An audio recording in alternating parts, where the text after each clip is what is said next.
எனதருமை நாட்டுமக்களே, வணக்கம்.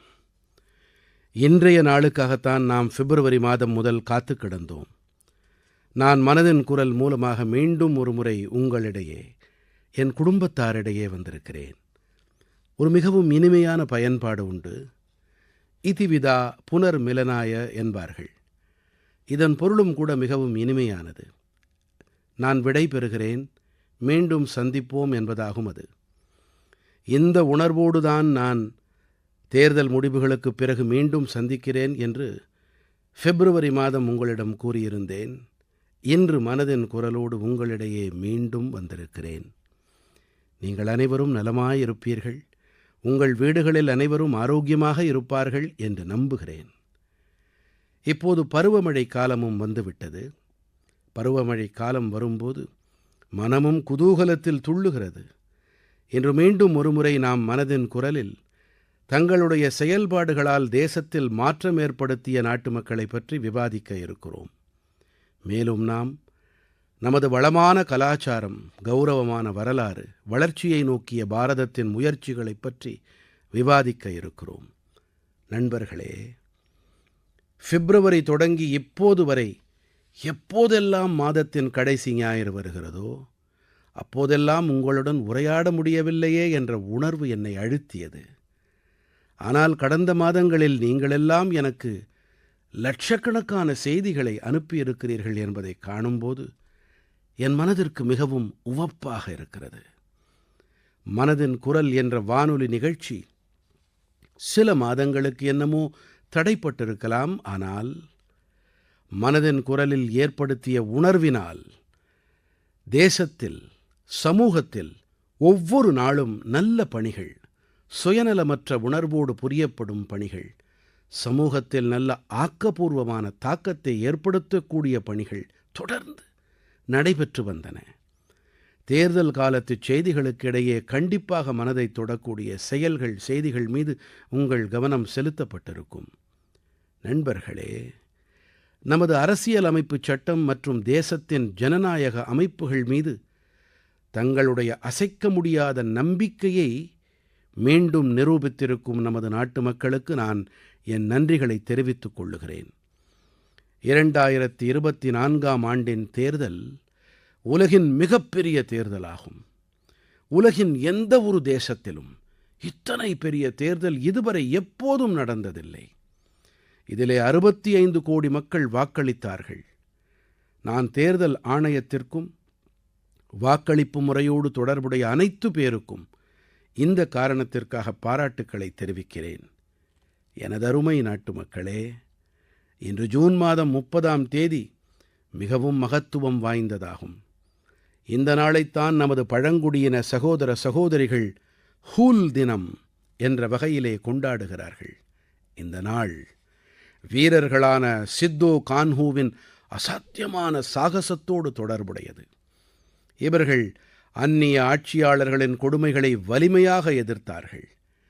வீரர்கள் சித்தோ கான்ஹூ ஆயிரக்கணக்கான சந்தாலி சகாக்களை ஒன்றிணைத்து ஆங்கிலேயர்களுக்கு எதிரான தீவிரமான போராட்டத்தை மேற்கொண்டார்கள். இது எப்போது என்று உங்களுக்கு தெரியுமா? இது 1855ஆம் ஆண்டு நடந்தது. அதாவது 1857 பாரதத்தின் முதல் சுதந்திரப் போருக்கு ஈராண்டுகள் முன்னமேயே நடந்தது. அப்போது ஜார்க்கண்டின் சந்தால் பர்கானாவிலே நம்முடைய பழங்குடி சகோதர சகோதரிகள் அந்நிய ஆட்சியாளர்களுக்கு எதிராக ஆயுதமேந்திய போராட்டத்தை துவக்கினார்கள். நம்முடைய சந்தாலி பழங்குடியின சகோதர சகோதரிகளின் மீது ஆங்கிலேயர்கள் பல வகையான கொடுமைகளை புரிந்தார்கள். அவர்கள் மீது பலவிதமான கட்டுப்பாடுகளையும் விதித்திருந்தார்கள். இந்த போராட்டத்தில் அற்புதமான வீரத்தை வெளிப்படுத்திய வீரர்களான சித்தோவும் கான்ஹூவும் பலிதானிகளாகினார்கள். ஜார்க்கண்டின் பூமியின் இந்த அமரகாதை படைத்த சத்புத்திரர்களின் பலிதானம் இன்றும் கூட நாட்டு மக்களுக்கு உத்வேகமளித்து வருகின்றது. இவர்களுக்கு சமர்ப்பிக்கப்பட்ட ஒரு பாடலை சந்தாலி மொழியிலே கேட்போம், வாருங்கள்.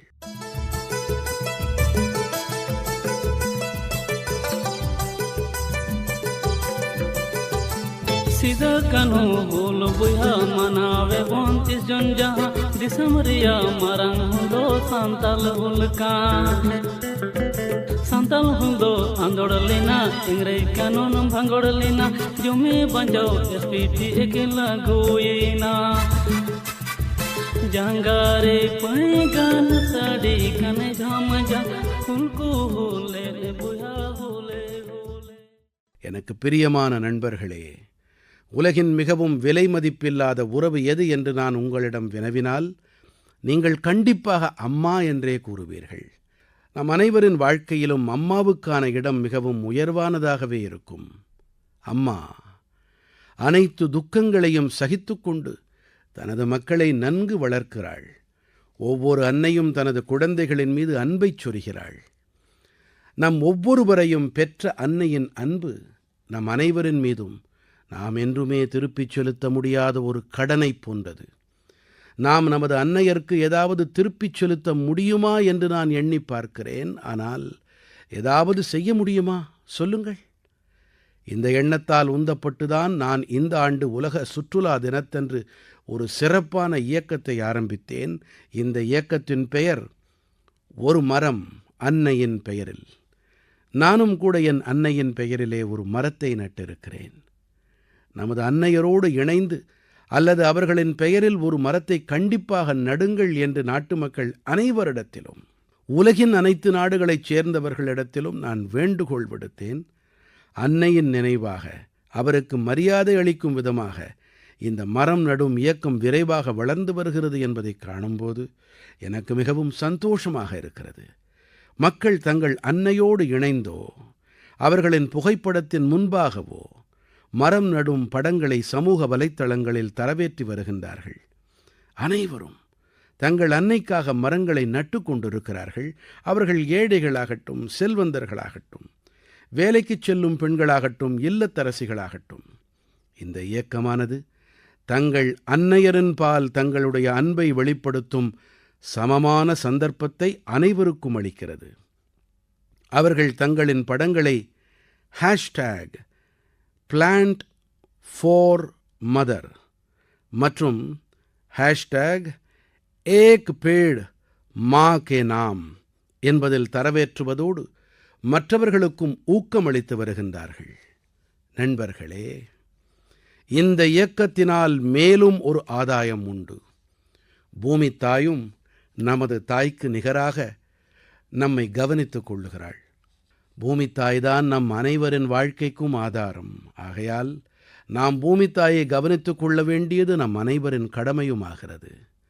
அன்னையரின் பெயரில் மரம் நடும் இயக்கத்தால் நமது அன்னை கௌரவப்படுத்தப்படுகிறாள் என்பதோடு பூமித் தாயும் காக்கப்படுகிறாள். கடந்த 10 ஆண்டுகளாக அனைவரின் முயற்சிகளாலும் பாரதத்தில் வரலாறு காணாத வனப்பகுதி விரிவாக்கம் ஏற்பட்டிருக்கிறது. அமுதப் பெருவிழா காலத்தில் நாடெங்கும் 60,000த்திற்கும் மேற்பட்ட அமுத நீர்நிலைகளும் உருவாக்கப்பட்டிருக்கின்றன. இப்போது நாம் இதைப் போலவே நமது அன்னையரின் பெயரில் மரம் நடும் இயக்கத்திற்கு மேலும் விரைவு கூட்ட வேண்டும். எனக்கு பிடித்தமான நாட்டுமக்களே, தேசத்தின் பல்வேறு பாகங்களில் பருவமழையானது வேகமாக தனது வண்ணங்களை பரப்பி வருகிறது. மேலும் இந்த மழைக்காலத்தில் அனைவரின் வீடுகளிலும் தேடப்படும் ஒரு பொருள் என்றால் அது குடை. மனதின் குரலில் இன்று ஒரு விசேஷமான குடைகளைப் பற்றிய தகவலை நான் உங்களுடன் பகிர இருக்கிறேன். இந்த குடை நமது கேரளத்திலே தயார் செய்யப்படுகிறது. பார்க்கப்போனால் கேரளத்தின் கலாச்சாரத்திலே குடைகளுக்கென ஒரு விசேஷ மகத்துவம் உண்டு. குடைகள் என்பவை அங்கே பல பாரம்பரியங்கள் மற்றும் விதிகள் பழக்கங்களில் முக்கியமான பங்காற்றுகின்றன. ஆனால் நான் எந்த குடை பற்றி பேசுகிறேன் என்றால் அது கார்த்தும்பிக் குடை. இவை கேரளத்தின் அட்டப்பாடியிலே தயாரிக்கப்படுகின்றன. இந்த வண்ணமயமான குடைகள் மிகவும் அருமையாக இருக்கின்றன. இவற்றின் விசேஷம் என்னவென்றால் இவை கேரளத்தின் நமது பழங்குடியின சகோதர சகோதரிகளால் தயாரிக்கப்படுகிறது என்பதுதான். இன்று நாடெங்கிலும் இந்த குடைகளின் தேவை அதிகரித்து வருகிறது. இவை இணையம் வழியும் விற்பனை செய்யப்படுகின்றன. இந்த குடைகளை வட்டாலக்கி கூட்டுறவு வேளாண் அமைப்பின் மேற்பார்வையில் தயாரிக்கிறார்கள். இந்த அமைப்பின் தலைமை நமது பெண்களிடம்தான் இருக்கிறது. பெண்களின் தலைமையில் அட்டப்பாடியின் பழங்குடியினச் சமூகமானது தொழில் முனைவின் அற்புதமான எடுத்துக்காட்டை முன்வைத்திருக்கிறது. இந்த அமைப்பு மூங்கில் கைவினைப் பொருட்களுக்கான ஒரு அலகையும் நிறுவியிருக்கிறது. இப்போது இவர்கள் ஒரு சில்லறை விற்பனை அங்காடியையும் ஒரு பாரம்பரியமான கஃபேயையும் திறக்கும் பணிகளில் ஈடுபட்டு வருகிறார்கள். அதாவது தங்களுடைய குடைகளையும் இன்னும் பிற பொருட்களையும் விற்பனை செய்வது மட்டுமல்ல, தங்களுடைய பாரம்பரியம், தங்களுடைய கலாச்சாரம் ஆகியவற்றையும் உலகிற்கு அறிமுகப்படுத்தி வருகிறது என்பதே உள்ளார்ந்த விஷயம். இன்று கார்தும்பிக் குடைகள் கேரளத்தின் சின்ன கிராமம் தொடங்கி பன்னாட்டு கம்பெனிகள் வரை தங்கள் பயணத்தை மேற்கொண்டு வருகின்றன. உள்ளூர் பொருட்களுக்கு குரல் கொடுப்போம் என்ற நமது கொள்கைக்கு இதைவிடச் சிறப்பான வேறு என்ன எடுத்துக்காட்டு இருக்க முடியும்? என் மனம் நிறை நாட்டுமக்களே, அடுத்த மாதம் இந்த நேரம் பாரிஸ் நகரத்தில் ஒலிம்பிக் விளையாட்டு தொடங்கப்பட்டிருக்கும். நீங்கள் அனைவரும் ஒலிம்பிக் விளையாட்டுப் போட்டிகளில் நம் நாட்டு வீரர்களை உற்சாகப்படுத்த காத்து கொண்டிருப்பீர்கள் என்பதில் எனக்கு பூரண நம்பிக்கை உண்டு. ஒலிம்பிக் விளையாட்டுகளில் பங்கெடுக்கவிருக்கும் இந்திய குழுவின் வீரர்களுக்கு நான் பல நல்வாழ்த்துக்களை தெரிவித்துக் கொள்ளுகிறேன். டோக்கியோ ஒலிம்பிக்கின் நினைவுகள் நம் அனைவரின் நினைவுகளிலும் இன்னமும் கூட பசுமையாக இருக்கின்றது. டோக்கியோவில் நமது வீரர்களின் வெளிப்பாடு பாரதீயர்கள் அனைவரின் இதயங்களையும் கொள்ளை கொண்டது. டோக்கியோ ஒலிம்பிற்கு பிறகிலிருந்தே நமது தடகள வீரர்கள் பாரிஸ் ஒலிம்பிக் போட்டிகளுக்காக தங்களை தயார் செய்வதில் ஈடுபட்டு வந்திருக்கிறார்கள். அனைத்து விளையாட்டு வீரர்களையும் கணக்கெடுத்தால் இவர்கள் அனைவரும் சுமார் 900 சர்வதேச போட்டிகளில் பங்கெடுத்திருக்கிறார்கள். இது கணிசமான எண்ணிக்கை. நண்பர்களே, பாரிஸ் ஒலிம்பிக்கில் சில விஷயங்களை நீங்கள் முதன்முறையாக காண்பீர்கள். துப்பாக்கிச் சுடும் போட்டியில் நமது விளையாட்டு வீரர்களின் திறமை வெளிவரத் தொடங்கி இருக்கிறது. டேபிள் டென்னிஸில் நமது ஆடவர் மற்றும் பெண்களின் அணிகள் தகுதி பெற்றன. இந்திய ஷாட்கன் அணியில் நமது ஷூட்டர் பெண்களும் இடம் பெற்றிருக்கிறார்கள். இந்த முறை மல்யுத்தம் மற்றும் குதிரையேற்றத்தில் நமது அணியின் வீரர்கள் நாம் முன்பு போட்டியிடாத பிரிவுகளிலும் போட்டி போட இருக்கிறார்கள். இந்த முறை விளையாட்டுகளில் ஒரு அலாதியான சிலிர்ப்பை நம்மால் உணர முடியும் என்பதை நீங்களே அனுமானித்துக் கொள்ளலாம். சில மாதங்கள் முன்பாக உலக மாற்றுத் திறனாளிகளுக்கான தடகளப் போட்டிகளில் நமது மிகச்சிறப்பான செயல்பாடு என்பது உங்களுக்கு நினைவிருக்கலாம். அதே போல சதுரங்கம் மற்றும் பேட்மிண்டனிலும் கூட நமது விளையாட்டு வீரர்களும் வெற்றிக் கொடி நாட்டியிருந்தார்கள். நம்முடைய விளையாட்டு வீரர்கள் ஒலிம்பிக்ஸ் போட்டிகளிலும் கூட மிகச்சிறப்பான செயல்பாட்டை புரிவார்கள் என்று நாடு முழுவதும் எதிர்பார்க்கிறது. இந்த போட்டிகளில் பதக்கங்களையும் வெல்வார்கள், நாட்டு மக்களின் இதயங்களையும் கொள்ளை கொள்வார்கள். அடுத்து வரவிருக்கும் நாட்களிலே பாரதிய அணியைச் சந்திக்கும் சந்தர்ப்பமும் எனக்கு கிடைக்கவிருக்கிறது. நான் உங்கள் அனைவரின் சார்பாகவும் அவர்களை உற்சாகப்படுத்துகிறேன். அப்புறம் இந்த முறை நம்முடைய #Cheer4Bharat ஆகும். இந்த ஹேஷ்டேக் வாயிலாக நாம் நமது விளையாட்டு வீரர்களை உற்சாகப்படுத்துவோம். அவர்களின் ஊக்கமும் உற்சாகமும் தொடர்ந்து அதிகப்பட்டு கொண்டே இருக்க வேண்டும். இந்த வேகத்தை தொடர்ந்து கடைப்பிடிக்க வேண்டும். உங்களுடைய இந்த வேகம் பாரதத்தின் மாயாஜாலம் உலகிற்கு நம் வீரர்களின் செயல்பாட்டை வெளிப்படுத்த பேருதவியாக இருக்கும். என் கனிவான நாட்டுமக்களே, நான் உங்கள் அனைவருக்கும் ஒரு குரல் பதிவை இசைக்க விரும்புகிறேன். रेडियो क्वेट FM 93.3 से हिंदी शो नमस्ते कुवैत।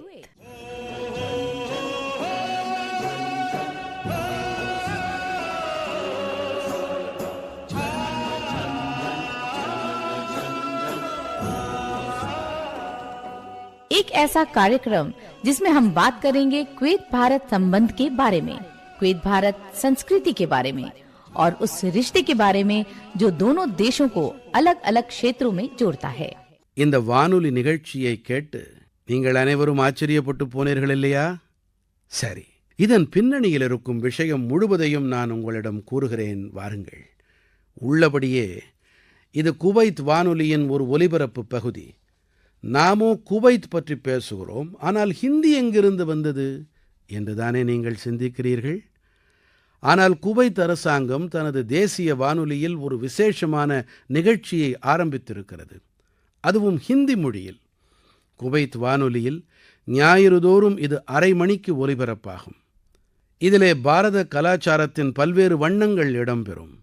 நமது திரைப்படங்கள் மற்றும் கலையுலகோடு தொடர்புடைய விவாதங்கள் ஆகியன அங்கே இருக்கும் பாரத நாட்டவர்களுக்கிடையே மிகவும் பிரபலமாக இருக்கின்றன.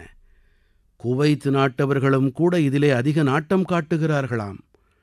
இந்த அருமையான முன்னெடுப்பிற்காக நான் குவைத் அரசுக்கும் அங்கிருக்கும் மக்களுக்கும் என் இதயபூர்வமான நன்றிகளை தெரிவிக்கிறேன். நண்பர்களே, இன்று உலகமெங்கிலும் நமது கலாச்சாரம் எப்படியெல்லாம் கொண்டாடப்படுகிறது என்பதைக் காணும்போது எந்த ஒரு இந்தியர்தான் உவப்பெய்த மாட்டார். இப்போது துர்க்மெனிஸ்தானிலே இந்த ஆண்டு மே மாதம் அவர்களுடைய தேசிய கவியின் 300வது நூற்றாண்டு கொண்டாடப்பட்டது. இந்த சந்தர்ப்பத்தின் போது துர்க்மெனிஸ்தானின் குடியரசுத் தலைவர் உலகின் 24 புகழ்மிக்க கவிஞர்களுடைய உருவச்சிலைகளை திறந்து வைத்தார். இவர்களில் ஒரு உருவச்சிலை குருதேவ் ரவீந்திரநாத் டகோர் அவர்களுடையதாகும். இது குருதேவருக்கான கௌரவம், பாரதத்துக்கான கௌரவம். இதைப் போலவே ஜூன் மாதம் 2 கரிபியன் தேசங்களான சூரினாம் மற்றும் செயின்ட் வின்சென்ட் அண்ட் தி கிரெனடீன்ஸ் ஆகியன தங்களுடைய இந்திய மரபினை மிகுந்த உற்சாகத்தோடு கொண்டாடின. சூரினாமிலே இந்திய வம்சாவழியினர் ஒவ்வொரு ஆண்டு ஜூன் மாதம் 5ஆம் தேதியன்றும் இந்தியன் அரைவல் டே, அதாவது இந்தியர்கள் வந்து சேர்ந்த நாள் மற்றும் அயலக இந்தியர்கள் தினத்தை கொண்டாடுகிறார்கள். இங்கே ஹிந்தி மொழியோடு சேர்ந்து போஜ்புரி மொழியையும் நன்கு பேசுகிறார்கள்.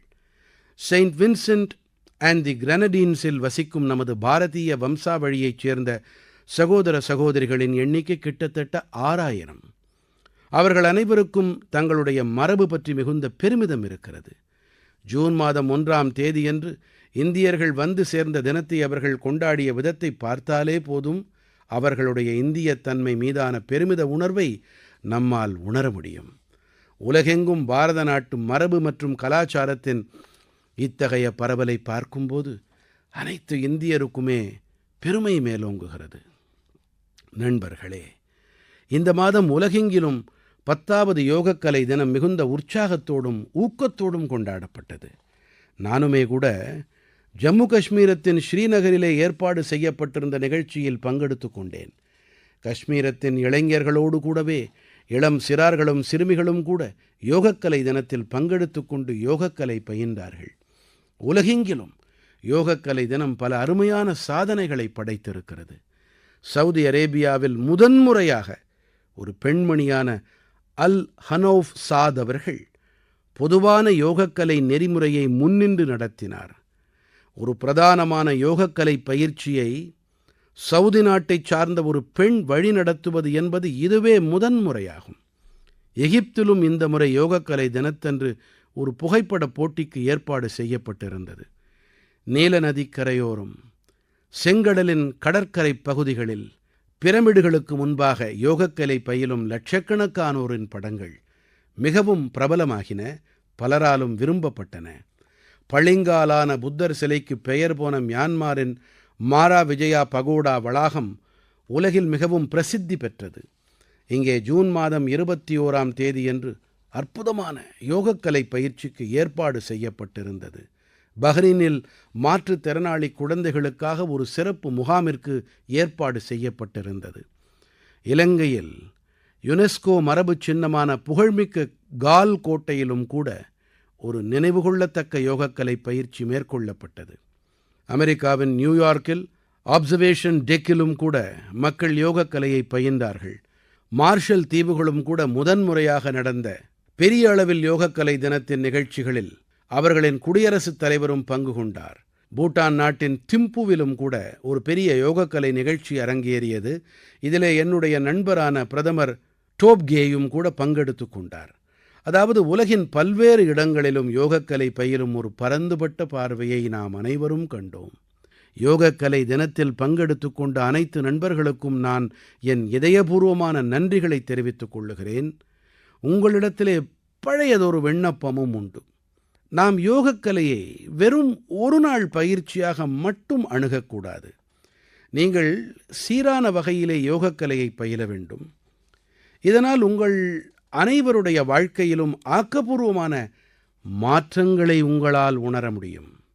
நண்பர்களே, பாரதத்தின் பல பொருட்களுக்கு உலகெங்கிலும் தேவை அதிகம் இருக்கிறது. நாம் நமது நாட்டின் உள்ளூர் பொருட்கள் உலக அளவில் பரவலாக்கப்படுவதைக் காணும்போது நெஞ்சம் கர்வத்தில் விம்முவது இயல்பான விஷயம்தானே. இப்படிப்பட்ட ஒரு பொருள்தான் அரக்கு காஃபி. அரக்கு காப்பி ஆந்திர பிரதேசத்தின் அல்லூரி சீதாராமராஜு மாவட்டத்தில் அதிக அளவில் பயிரிடப்பட்டு வருகிறது. இதன் செறிவான சுவையும் மணமும் உலகப் புகழ் வாய்ந்தவை. அரக்கு காப்பியின் சாகுபடியோடு சுமார் 1.5 லட்சம் பழங்குடியின குடும்பங்கள் தொடர்புடையனவாக இருக்கின்றன. அரக்கு காப்பியை புதிய உயரங்களுக்கு கொண்டு செல்வதில் கிரிஜன் கூட்டுறவுக்கு மிகப்பெரிய பங்களிப்பு இருக்கிறது. இங்கிருக்கும் விவசாய சகோதர சகோதரிகளோடு இணைந்து இது செயல்பட்டு அரக்கு காப்பியை பயிர் செய்ய அவர்களை ஊக்கப்படுத்தியது. இதன் காரணமாக இங்கிருக்கும் விவசாயிகளின் வருவாய் அதிகம் பெருகியது. இதனால் ஆதாயம் இங்கிருக்கும் கோண்டா டோரா பழங்குடியின சமூகத்துக்கும் கிடைத்திருக்கிறது. வருமானத்தோடு கூடவே அவர்களுக்கு வாழ்க்கையில் ஒரு கௌரவமும் கிடைத்திருக்கிறது. ஒரு முறை விசாகப்பட்டினத்தில் ஆந்திர பிரதேசத்தின் முதலமைச்சர் சந்திரபாபு நாயுடு அவர்களோடு இந்த காப்பியை பருகும் சந்தர்ப்பம் எனக்கு கிடைத்ததை நான் இப்போது நினைவு கூறுகிறேன். இதன் சுவையைப் பற்றி நான் என்ன சொல்ல? ஆஹா, அற்புதம்! மிகவும் அருமையான காப்பி. அரக்கு காப்பிக்கு உலகளாவிய பல விருதுகள் கிடைத்திருக்கின்றன. தில்லியில் நடந்த G20 உச்சி மாநாட்டிலும் கூட காப்பி எங்கும் மணம் பரப்பிக் கொண்டிருந்தது. உங்களுக்கு எப்போது சந்தர்ப்பம் வாய்க்கிறதோ அப்போது நீங்களும் கூட அரக்கு காப்பியை சுவைத்து மகிழுங்களேன்.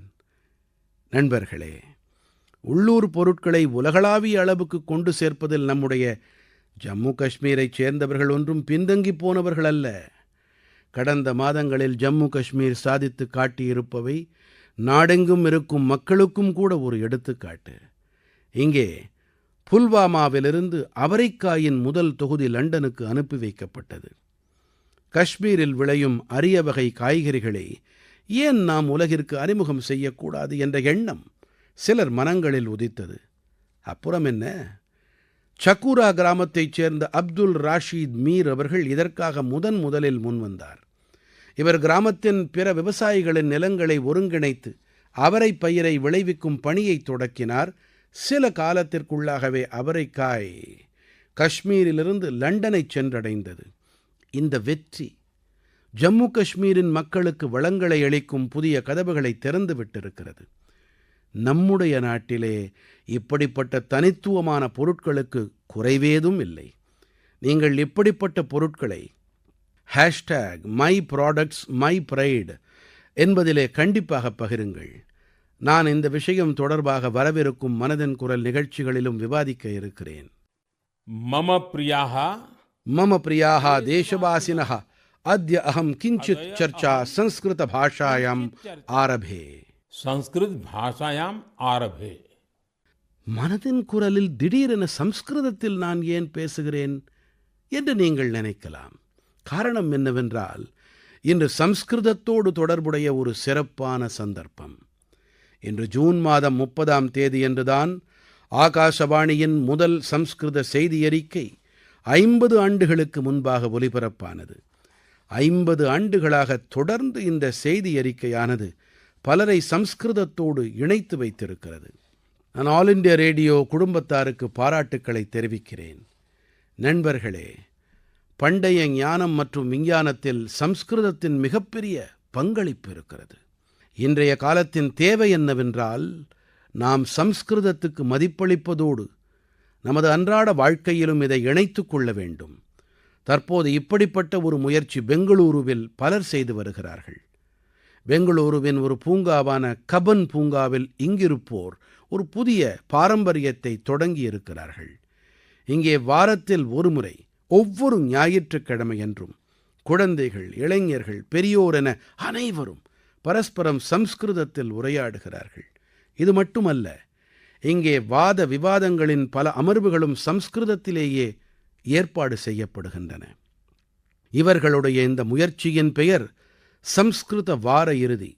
இதன் தொடக்கத்தை ஒரு இணையதளத்தின் வாயிலாக சமஷ்டி குப்பி அவர்கள் ஏற்பாடு செய்தார்கள். சில நாட்கள் முன்பாக தொடங்கப்பட்ட இந்த முயற்சி பெங்களூரு வாசிகளின் மத்தியிலே சில நாட்களிலேயே மிகவும் பிரபலமானதாகிவிட்டது.